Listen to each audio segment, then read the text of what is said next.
Hello, hello, hello, and good afternoon. Today is Tuesday, September 1st. Wow, can you believe we are in September already?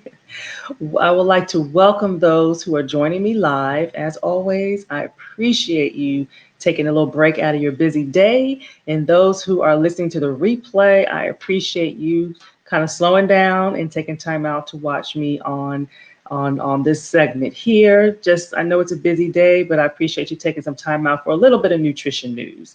And so just a little sidetrack. I definitely want to continue to send out prayers to our little kids, our kiddos, our teenagers, keeping them safe in school, whether it's face to face or virtual. We just want to continue to pray for our children, the staff, the teachers, administration, for all the difficult decisions they have to make during these unprecedented times, and especially those schools who are still engaging in sporting events.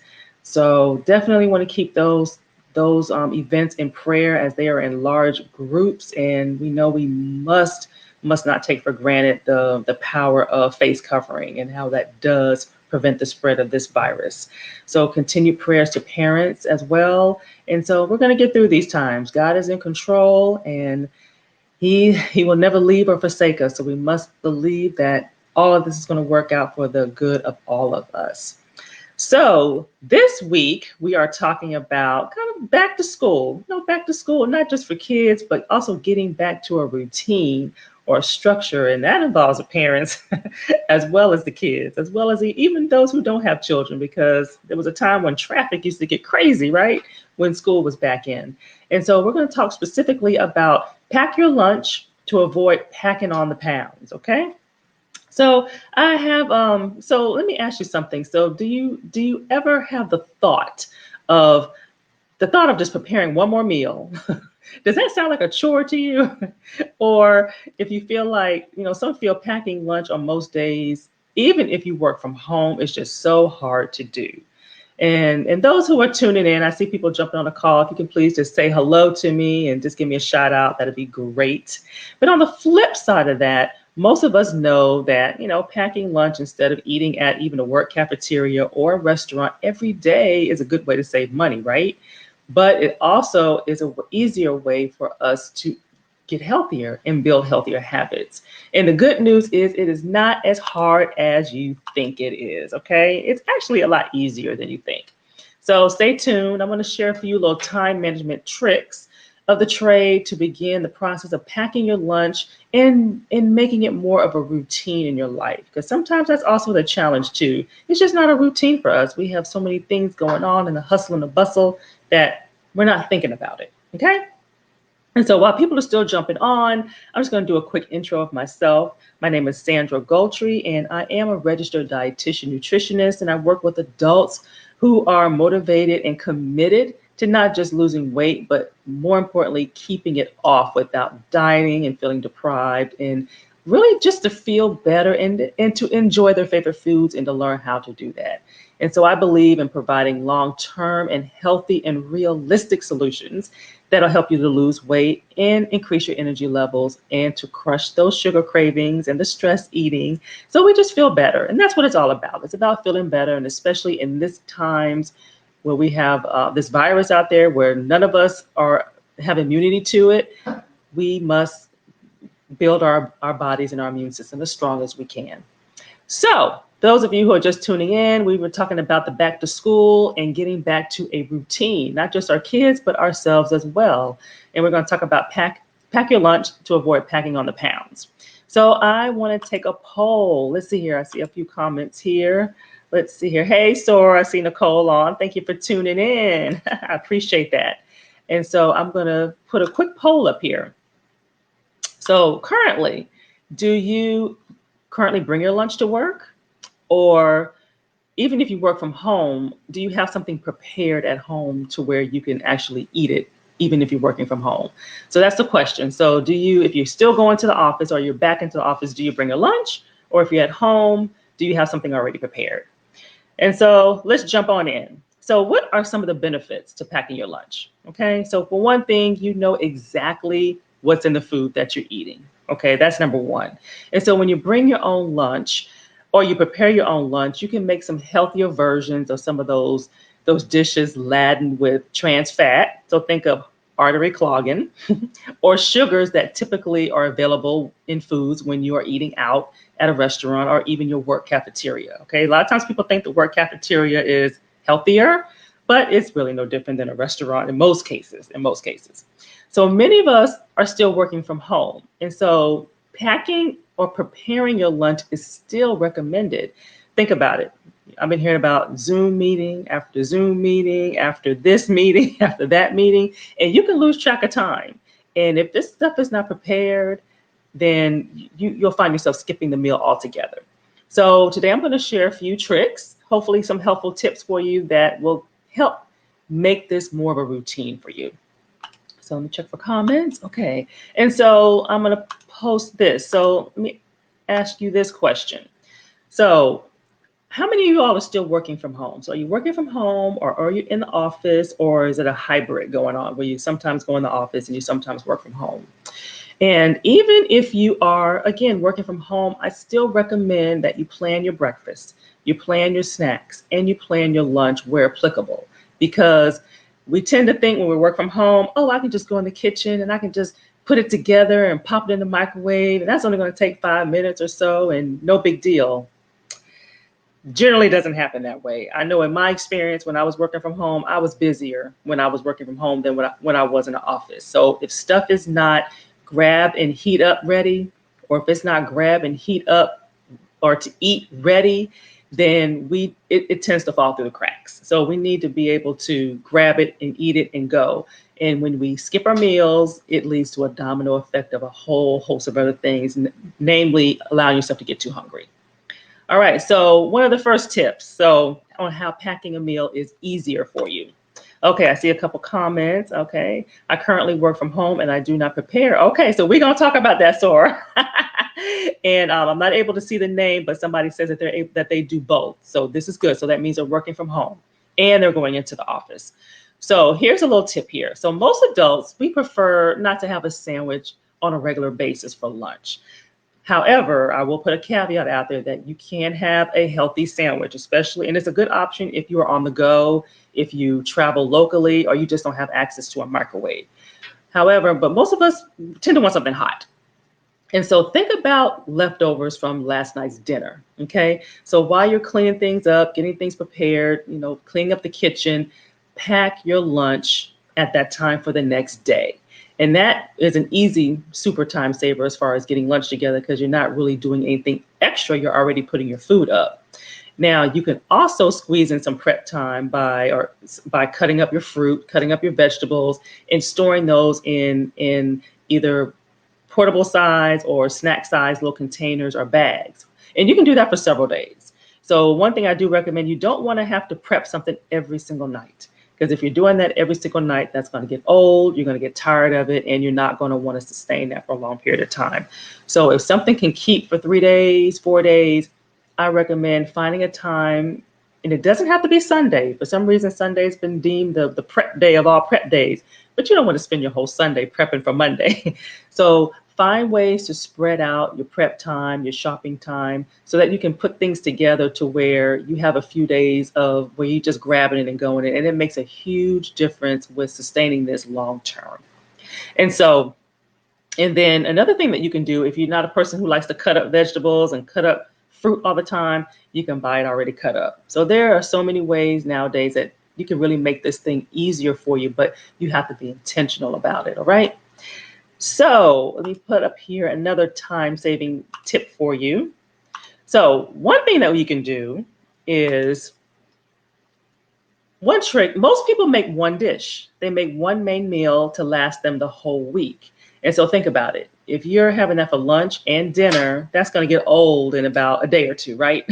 So consider making 2 main dishes for that week. Think about it for lunch, think about it for dinner. Of course, you can swap them out, but at least you have variety.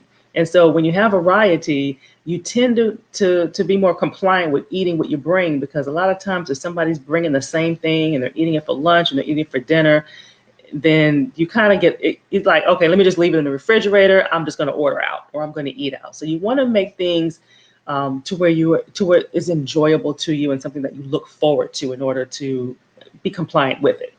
So the plate method. So here's another little tip. So the plate method is a guide for when you're packing your lunch, because when you pack your lunch, sometimes another reason why people don't want to eat it or do it is they say it doesn't fill them up, or it only lasts them a couple of hours and then they're hungry again. So we want to make sure that you're getting the right size portions. You want to make sure you're getting enough to where that meal is lasting you at least 3 to 4 hours. So some easy ways that you can do that, and you may want to grab a pen for this one, is you want half of your plate vegetables, non-starchy vegetables like leafy greens or your broccoli or your things of that nature. Not the whole plate. A lot of times people will do the whole plate and just have meat. Okay, that's not going to sustain you as long as you need it to sustain you. So half your plate. Then a quarter of your plate, that's when you want to have your lean protein. That can be chicken, your turkey, your fish, even lean red meat. So lean cuts of red meat is just as lean as chicken and fish and turkey. So it's okay to have that in moderation. Best source of iron, okay? Then you want that final quarter of your plate with the whole grains. So that if that's a whole grain roll, rice, brown rice, barley, potatoes, beans, it's not always a whole grain either, but the fact that it's there, some form of starch. And this is usually the missing piece, right? Those are doing low carbs, trying to cut carbs, they will cut that out. And that is part of the reason why the meal does not sustain you for 3 to 4 hours, because you're missing a key nutrient that the body needs, that the brain needs. And another reason why you crash and burn around 3 or 4 o'clock when you're kind of vulnerable to the snack machine or whatever people bring in the break room. Remember those days, the break room days? So, and then in addition to the plate and how you design your plate, have your snacks on deck. So that can, for later on, like your fruit, your low-fat yogurt, your milk, your cheese, things like that, your nuts. So you want to have snacks available too to sustain you, because if you don't have them prepared, you don't have them with you, then we're subject to the vending machine, we're subject to whatever the person brings that's usually sweet related, right?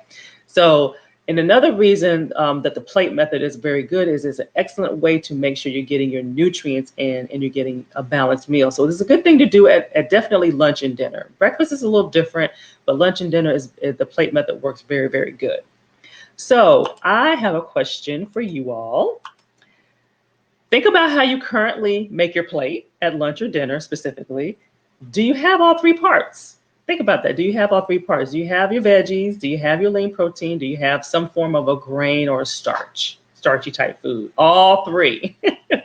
So let me know if you have all three of those pieces. Usually the grains is what's missing, but let me know how you do in that department. And so these are just a few simple tips to kind of help you get started in packing your lunch and making it more of a routine.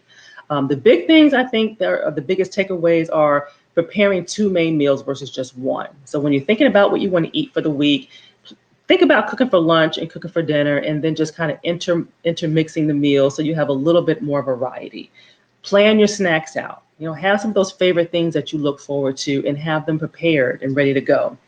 And then that prevents the boredom when you have the different meals cooked. And then the plate method. Think about the plate method, because when you're preparing your lunch, you want to make sure it's satisfying. You want to make sure it's filling. You want to make sure that it actually gets you almost 3 to 4 hours at least by minimum. And so those are good ways to make sure. And it's also making sure that it has all the nutrients in place. So you're actually fueling your body as well. Okay, so hopefully you're feeling a little inspired. I'm gonna look for some comments. Okay, I see a few comments here. Most of the time I've been trying to cut out on the starchy carb. Yes, so you don't, and that is a big mistake that a lot of people make. I'm sorry I don't see your name here, but that's a mistake that many people make, is cutting out on the starchy carbs. Carbs have a purpose, okay? And of course it's in moderation. Different people need different amounts, but it's the brain's primary fuel. Muscles prefer it. You don't want the body to have to break down protein and break down muscle and all these other things to sustain us because we're lacking on carbs. So don't be afraid of carbs. Even diabetics need carbs. So it's just in moderation and understanding how to work them in your plate and into your life. But they are definitely mandatory. Okay, God created 5 food groups for a reason, and so therefore we must utilize those. All righty. Okay, so hopefully you guys are feeling inspired, to save some calories, lose some weight, save some money as a bonus. So I definitely invite you to grab my brand new video. It's just the missing key ingredient to lasting weight loss. And you can grab that at www.actionchoices.com, and that's /free video. And basically, it'll give you the opportunity to get to know more about me. I'm trying to pull up the URL for you right here. It gives you opportunity to learn more about me and what I do, and just to give you some additional tips on some of the missing things that people lose out on when they're trying to lose weight, and they miss out on when they're trying to lose weight. And so also, you can drop me a line. You can go to the comments tab and just let me know how today's topic landed for you. And where do you need the most support in shifting from eating out or ordering out for lunch to packing your own lunch? Okay, I would love to help you out there. So myself personally, I used to eat out regularly. I used to eat out regularly for lunch until my blood pressure became an issue. And bringing my own lunch to work was really one of the big changes that I had to make in order to start building healthier habits for my own life. So it's a step by step, it's baby steps, little things here, little things there that help the overall total wellness. So thank you for tuning in live. I appreciate the engagement. I appreciate the comments. And those who are listening to the replay, I appreciate you taking time, and feel free to engage as well. You can respond in the comment section. I do check them and I do respond to them. So again, I invite you to check out my video, The Key Missing Ingredient to Lasting Weight Loss. Simply download that and do your part to prevent the spread of COVID. Wear your mask, wear your face coverings, practice social distancing. Well, I like to say physical distancing. Practice physical distancing and wash your hands often. So bye for now, and I look forward to seeing you next week, and enjoy the rest of your day. Be blessed.